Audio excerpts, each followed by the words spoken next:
kemiskinan menyisakan persoalan ketimpangan. Sebuah penelitian mengungkapkan bahwa di Indonesia, anak yang tumbuh di keluarga miskin cenderung memiliki pendapatan yang lebih rendah dibandingkan dengan orang dari keluarga. Menghitung ketimpangan sosial yang terjadi di tengah masyarakat, BPS menggunakan rasio.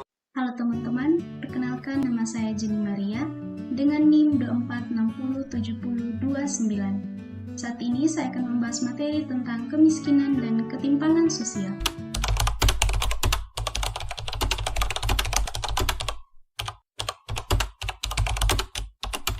Kemiskinan adalah kondisi di mana seseorang atau kelompok masyarakat tidak memiliki kemampuan untuk memenuhi kebutuhan dasarnya seperti makanan, air bersih, tempat tinggal, pendidikan, dan layanan kesehatan. Ketimpangan sosial adalah perbedaan yang tidak merata dalam distribusi sumber daya, kekuasaan, dan kesempatan di dalam suatu masyarakat.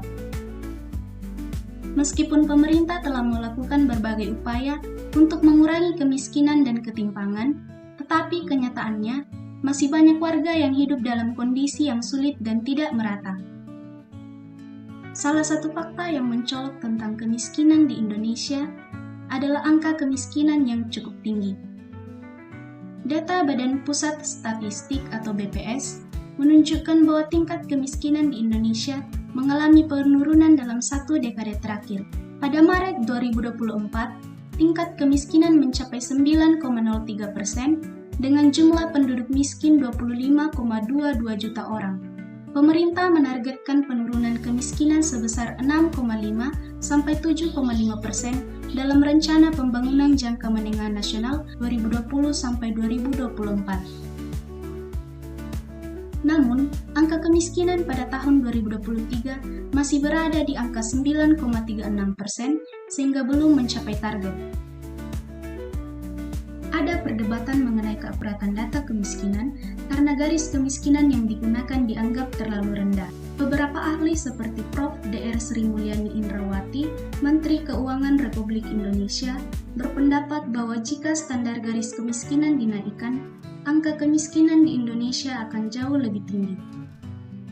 Pemerintah telah menerapkan berbagai program untuk mengentaskan kemiskinan, seperti bantuan sosial, penciptaan lapangan kerja, dan peningkatan akses terhadap pendidikan dan kesehatan.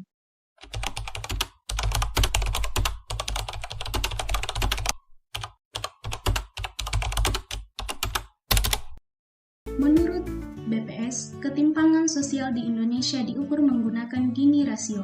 Pada Maret 2023, Gini rasio mencapai 0,388 yang berarti tingkat ketimpangan pengeluaran penduduk Indonesia termasuk dalam kategori sedang.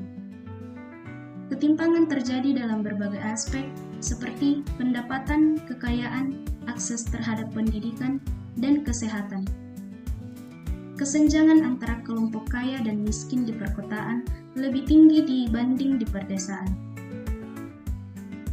Ketimpangan sosial dapat berdampak negatif terhadap pertumbuhan ekonomi, stabilitas politik, dan kualitas hidup masyarakat. Kemiskinan dan ketimpangan sosial merupakan dua masalah kompleks dan membutuhkan solusi yang komprehensif. Pemerintah, organisasi masyarakat, dan masyarakat perlu bekerja sama untuk mengatasi dua isu ini dan membangun masyarakat yang adil, sejahtera, dan berkelanjutan. Audio Jungle.